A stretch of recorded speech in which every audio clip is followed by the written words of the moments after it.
송은재TV 시작합니다. 오늘은 제78주년 광복절입니다. 광복절 기념식에서 윤석열 대통령이 최근에 다시 논란이 되고 있는 건국절 논란입니다. 우리 독립운동을 어떻게 바라볼 것이냐, 건국을 1919년으로 봐야 하느냐, 1948년으로 봐야 하느냐, 이런 논쟁들입니다. 이 부분에 대해서 윤석열 대통령이 굉장히 명쾌하게 정리를 했습니다. 이렇게 정리를 하고 있는 사이에 윤석열 대통령의 부친이죠. 윤기중 연세대 명예교수입니다. 올해로 92세입니다.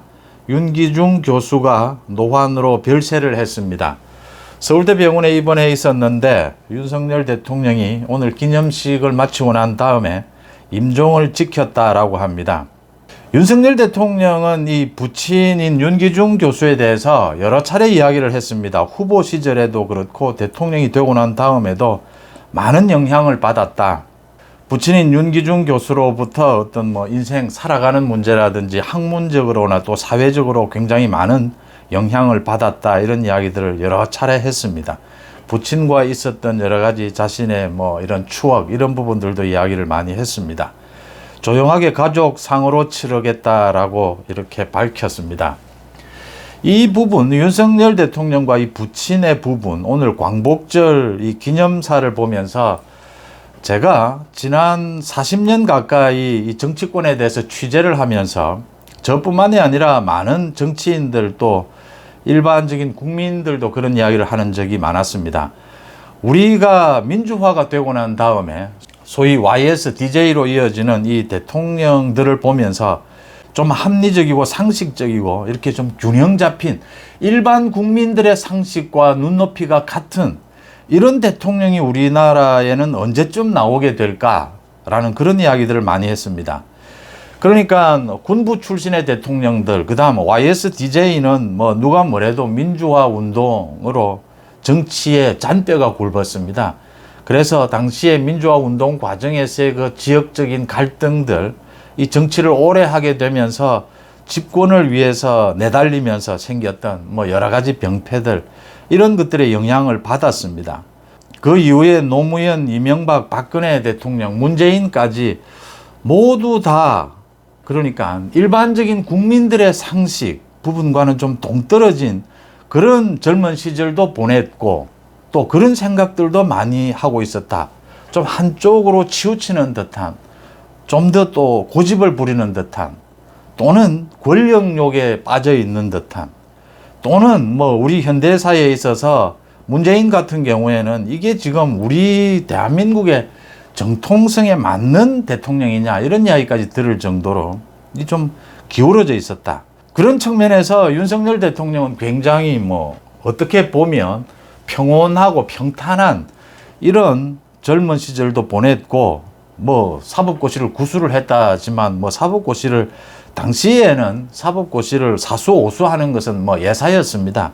그래서 좀 이렇게 상대적으로 교양이라든지 균형이 잡혀 있다. 또 윤석열 대통령은 정치권에 정치 경험이 없었습니다. 그래서 정치권에 그동안 우리 정치권이 보여준 이렇게 왜곡된 이런 모습들도 없었다라는 점에서 가장 아마 일반 국민들의 상식에 맞는, 눈높이에 맞는 대통령이 아닌가. 또 법치, 이 법치 부분도 일반 국민들이 생각하는 부정부패에 대해서 국민들이 정말 환멸을 느끼지 않습니까? 이 부정부패, 뿌리 깊은 부정부패를 법치로 좀 바로 세워달라. 이런 부분에서 국민들의 눈높이에 맞는 대통령이 아니냐 이렇게 봅니다. 그런 차원에서 오늘 78주년 광복절 경축식입니다. 경축사를 했습니다. 윤석열 대통령이. 명쾌하게 참 정리를 했습니다. 아주 쉽게 국민들의 눈높이에 맞춘 수준입니다. 그러니까 지난 15년 정도가 됐습니다. 우리 건국을 어떻게 볼 것이냐. 건국절을. 그러니까 1919년 이 임시정부가 생길 때를 건국으로 볼 것이냐. 아니면 1948년 대한민국 정부가 수립된 이때를 건국으로 볼 것이냐. 이게 지난 15년 동안 논쟁거리였습니다. 광복절이 되면 더 논쟁이 심해지고 최근에도 이게 논쟁이 불거진 것이 이종찬 광복회장이죠. 이종찬 광복회장이 이 건국을 언제로 볼 것이냐, 1919년으로 봐야 한다. 그러니까 우리나라 그 독립운동에 대해서 이종찬은 뭐 우리나라 대표적인 독립운동 가문 출신이죠. 그 주장을 하면서 이승만 기념관에 대해서도 비판을 했습니다. 이종찬 광복회장의 아들이 이철우 교수죠. 연세대 교수인데 윤석열 대통령과는 뭐 가장 막역한 친구 사이로 알려져 있습니다.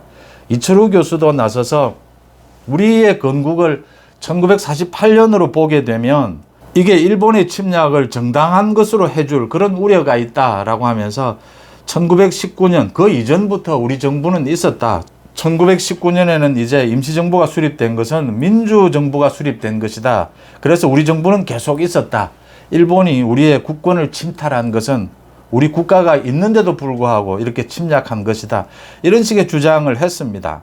그러다가 또 며칠 전에는 이종찬 광복회장이 윤석열 대통령을 만나고 난 다음에는 이 이승만 대통령 기념관을 설립하는 데는 뭐 적극 협조하겠다 또 이런 이야기를 하기도 했습니다. 이 부분에 대해서 윤석열 대통령이 오늘 명쾌하게 정리를 했습니다. 그러니까 우리나라의 독립운동은 광복절이니까 독립운동에 대해서 이야기를 해야 합니다. 우리나라의 독립운동은 건국운동이었다. 제대로 된 자유, 법치가 존중이 되는 자유민주주의 국가를 만들기 위한 건국운동이었다. 이걸 놓고 뭐 윤석열 대통령이 절충점을 찾았다. 1919년 건국, 48년 건국, 그 절충점을 찾았다라고 하는데 절충점을 찾은 것이 아니고 윤 대통령이 결론을 낸 것입니다. 이 결론이 대부분의 국민들이 생각하는 상식입니다. 건국은 1948년도 대한민국이 수립되면서 건국이 됐죠. 그런데 이제 1919년 임시정부나 독립운동도 소중한 것입니다. 그래서 윤 대통령이 정리를 한 겁니다. 독립운동을 뭐 1919년 건국이 아니라고 해서 독립운동이 폄하되는 것이 아니다. 독립운동은 우리 건국을 위해서 자유와 인권, 법치를 지켜나가는 우리 건국을 위한 계속되는 노력이었다. 그 운동이었다. 맞는 말 아닙니까? 그냥 국민들의 상식적인 것입니다. 절충점도 아니고 건국은 1948년도에 된 겁니다. 그러면 1919년도는 뭐냐? 우리 임시정부를 수립을 하고 독립운동 노력을 한 것이죠. 그러니까 이종찬이나 뭐 이종찬 그 회장의 아들인 이철우 교수가 이 사람들이 사회주의자도 아니고 공산주의자도 아닙니다. 윤 대통령이 오늘 그 이야기를 했습니다. 우리 사회는 아직도 그 자리에는 민주당의 이재명도 있는 자리였습니다. 아직도 공산주의자들이 전체주의 공산주의자들이 인권이나 이런 탈을 쓰고 우리 사회에서 허위 선동하고 야비하고 폐륜적인 공작을 일삼고 있다. 이런 공산 전체주의 세력과 그 맹종 세력, 추종 세력들에게 절대 굴복해서는 안 된다라고 못을 박았습니다. 그러니까 이종찬이나 이철우 교수 이 부자가 공산주의자도 아니고 사회주의자도 아닙니다. 윤 대통령이 자유민주주의 국가를 건국하기 위한 운동이었다. 독립운동은. 그러니까 뭐 공산주의를 위해서 독립운동한 사람이 아니라면 모두가 이 독립운동을 한 모두가 우리 건국운동에 참여한 사람들이었다. 이렇게 정리를 한 겁니다.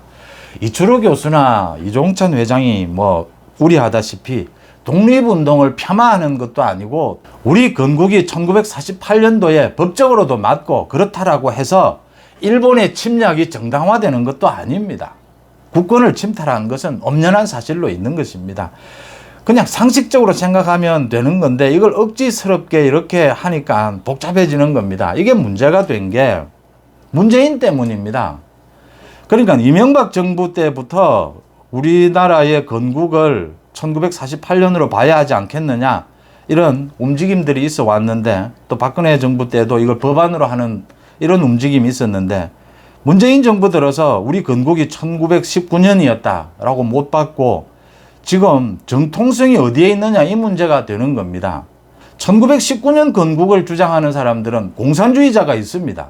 우리나라의 정통성이 북한에 있다. 이승만 정권을 폄하합니다.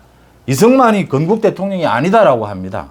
이런 식으로 문재인 정권 때 이런 식으로 나오면서 이게 지금 논란이 더 심해졌던 겁니다. 그러니까 간단하게 정리를 하면 윤 대통령이 오늘 이걸 결론을 내린 겁니다. 건국은 1948년이고 이승만 대통령은 건국 대통령입니다. 법적으로도 그렇고 상식적으로도 그렇고 그리고 독립운동은 너무나 소중한 것이다. 건국운동이었다. 자유민주주의 국가를 만들기 위한.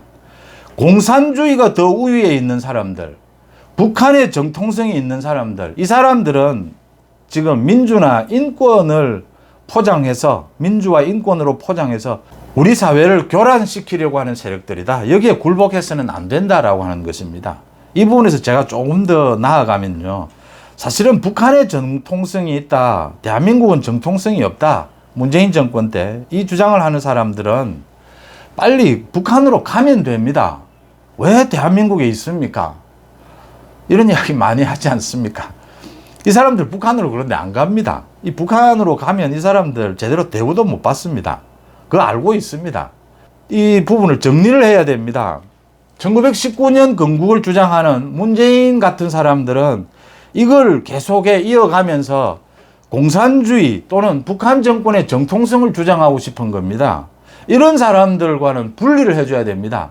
이 이종찬 부자 같은 경우에 참 독립운동의 가치를 좀 이렇게 밝히고 싶고 강조하고 싶고, 또 일본의 국권 침탈에 대해서 이 논리적으로나 여러 가지 부분에서 이 규탄하고 싶어 하는 그 생각으로 1919년 이 건국절을 주장하는 사람과 북한 정부의 김일성 정권의 정통성을 주장하고 싶어서 1919년 건국절을 주장하는 사람은 이 분리를 좀 해줘야 합니다. 이 부분을 분리를 해준 것이 오늘 윤석열 대통령의 이 기념사입니다. 분리를 해서 이제 북한 정권을 위해서 이런 주장을 하는 사람들은 이건 전체 공산주의, 전체주의 세력들이다. 이건 민주와 인권을 가장한 우리 국가를 전복시키려고 하는 세력들이다. 이 세력에 절대 굴복해서는 안 된다. 이 부분을 이재명이 보는 앞에서 이야기를 한 겁니다. 문제는 이재명입니다. 이재명. 이 부분 잠깐 말씀을 드리고 가면요, 지금 민주당이 뭐 민노총이나 이런 부분들, 이런 이제 얼치기 이념, 이런 사람들이 모두 민주당 주변에 모여 있습니다. 이게 뭐 정의당으로 다 가지도 않고 지금 다 모여 있는 겁니다. 민주당의 가장 큰 문제는 이 부분입니다. 민주당도 정말 대한민국 정통성을 인정하는 사람들이 많이 있습니다. 그런데 그렇지 않은 사람들이 그 민주당 주변에 붙어 있는데 이걸 민주당이 자신의 정치적인 세력으로 이용하고 있다고 하는 것입니다. 민노총이 대표적인 경우입니다. 이재명은 솔직히 자기 자신도 이야기하다시피 이념이 없습니다. 이재명은 뭐 아마 이런 부분에 대해서는 생각도 없을 겁니다. 이재명은 그러니까 이 정치를 자신에게 이익이 되느냐, 이익이 되지 않느냐, 이거로만 봅니다. 그러니까 이재명 같은 경우가 더 심각한 문제입니다. 솔직히 이재명이 뭐 참 공산주의자다, 사회주의자다, 자유민주주의자다, 정확한 뭐 추구하는 그게 있다면 정리를 할 수가 있습니다. 그런데 이재명은 뭐 이것도 됐다, 저것도 됐다가 이런 식입니다. 공산주의자도 문제지만, 전체주의자도 문제지만, 이런 이재명 같은 사람 더 큰 문제다. 그 부분을 오늘 윤석열 대통령이 짚은 것입니다. 명쾌하지 않습니까? 그냥 일반적인 국민들의 생각입니다. 무슨 독립운동 한 것 가지고 자꾸 그걸 건국으로 주장하는 게 무슨 실효성이 있습니까? 공산주의자 빼고는요. 북한 정부 빼고는요. 이게 무슨 실효성이 있습니까? 이런 논쟁을 뭐하러 합니까? 1945년도에 나라를 되찾고 대한민국을 건국했습니다. 그러면 된 것이죠. 자유민주주의로 우리가 성공했지 않습니까? 윤 대통령이 오늘 이야기를 했습니다. 그래서 이제 북핵에 맞서서 한미일 오는 18일에 캠프 데이비드에서 한미일 정상회담이 열립니다. 이제 한국과 미국과 일본 모두 같이 평화의 동맹이고 번영의 동맹이다. 함께 나아가자. 이 이야기를 했던 겁니다. 이제 자유민주주의 체제, 이 국가로서 북한 공산주의 체제를 우리가 월등하게 이겼다. 거기에 더 무슨 논쟁이 필요하냐라고 지금 윤 대통령이 되묻고 있는 것입니다.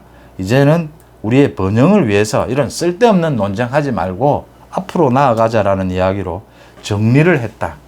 그게 가장 국민들의 일반적인 상식에 맞는, 눈높이에 맞는 이야기였다. 이렇게 평가를 합니다. 송은재TV 마칩니다. 고맙습니다.